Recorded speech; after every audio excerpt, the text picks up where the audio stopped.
Hi, I'm Corey Driver, and this is Moving Forward. So this week we're talking about the ministry of John the Baptist in the Gospel according to John. I'll try to be clear and keep those separate. So all of Jerusalem is going out to see John, and they're going down, maybe 80% of a vertical mile on the 20-mile walk down to where John is baptizing in the Jordan River. And people are excited. They think this might be the guy. And so when they get there after a day of travel, they're asking, hey, are you the anointed king that we come to expect from Isaiah and elsewhere? John says no. And then they ask, well, are you maybe Elijah that we would expect from the prophet Malachi? John says, also not that. And then they say, well, what about maybe you're the prophet from Deuteronomy 18? John says, no, I'm not any of those people. And they say, why did we come here? This was a long walk. It's going to be a harder walk back up the hill. Why are you baptizing? What are you doing out here in the wilderness? And John says, I'm preparing. I'm making the way for the one who is to come. And people are presumably a little bit disappointed by this. And many of them leave. Some of them will hang around the next day, presumably, when John sees Jesus.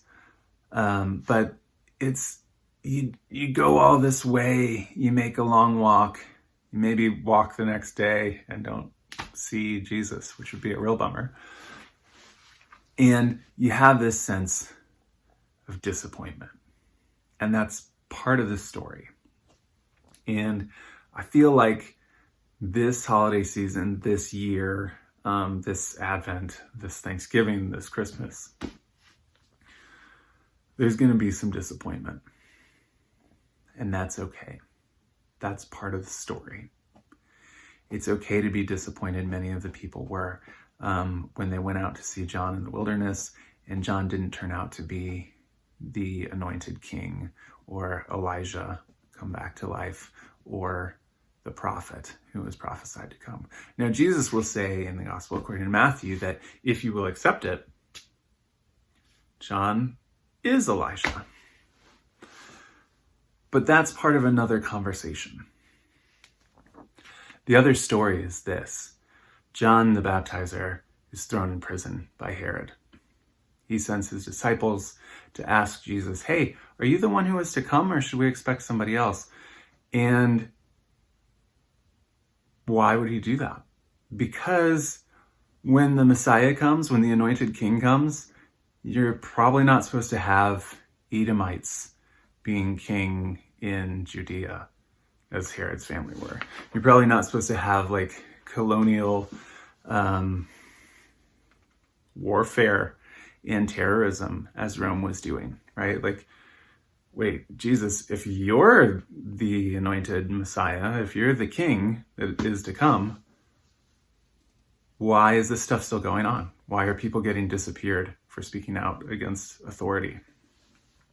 And Jesus tells John's disciples this.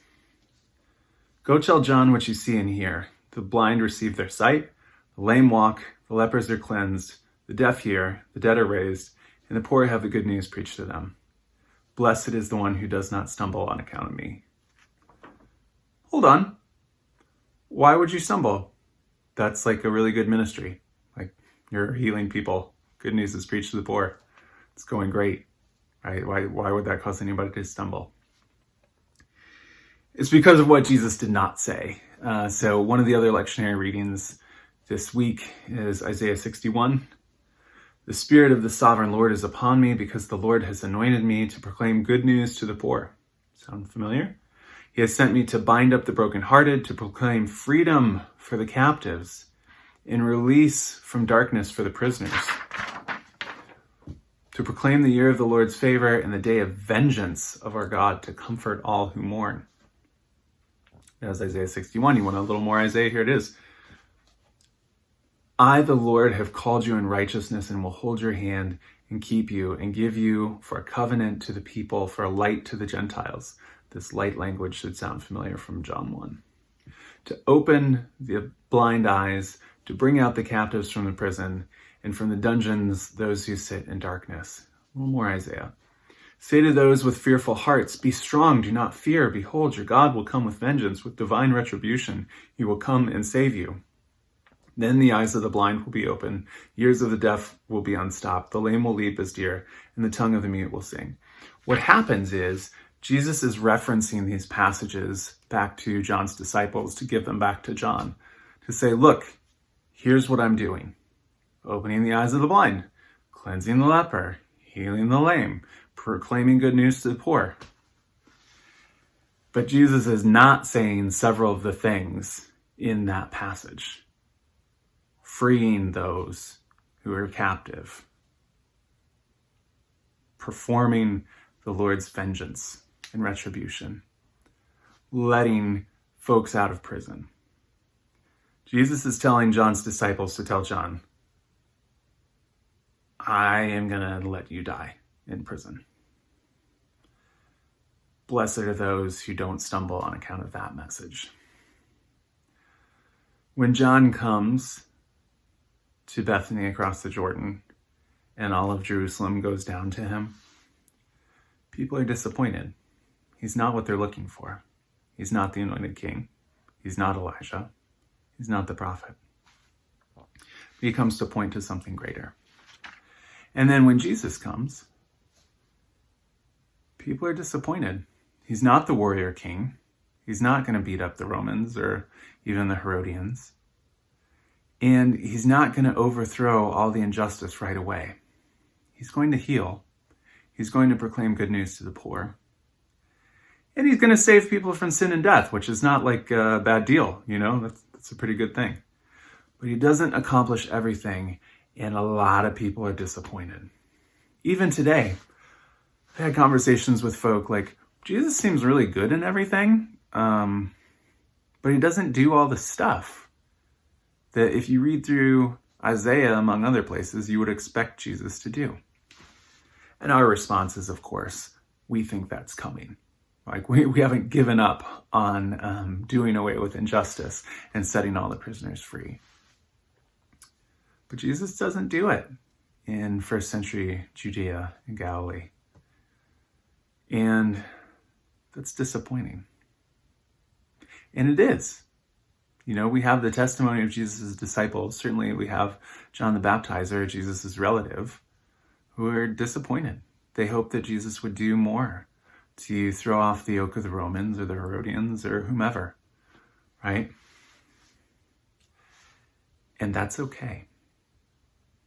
If we read the Psalms, if we read much of Scripture, disappointment is okay. Disappointment, one of my favorite sayings, disappointment is a lover's word. You're never disappointed in that which you don't first love and hope for, right? And so when holidays are tough this year, God forbid, but it's all too true for too many families, when there's empty spots at the table, it's a really hard disappointment. And it's okay to be disappointed. It doesn't change who John the Baptizer is. He still points to the light. It doesn't change who Jesus the Messiah is. He still works salvation.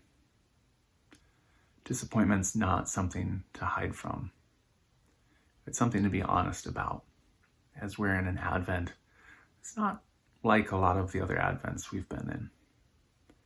It's okay. The very good news is that even in our disappointment, maybe especially in our disappointment, God is still God. And Jesus will always be the one who comes to us. Thanks be to God.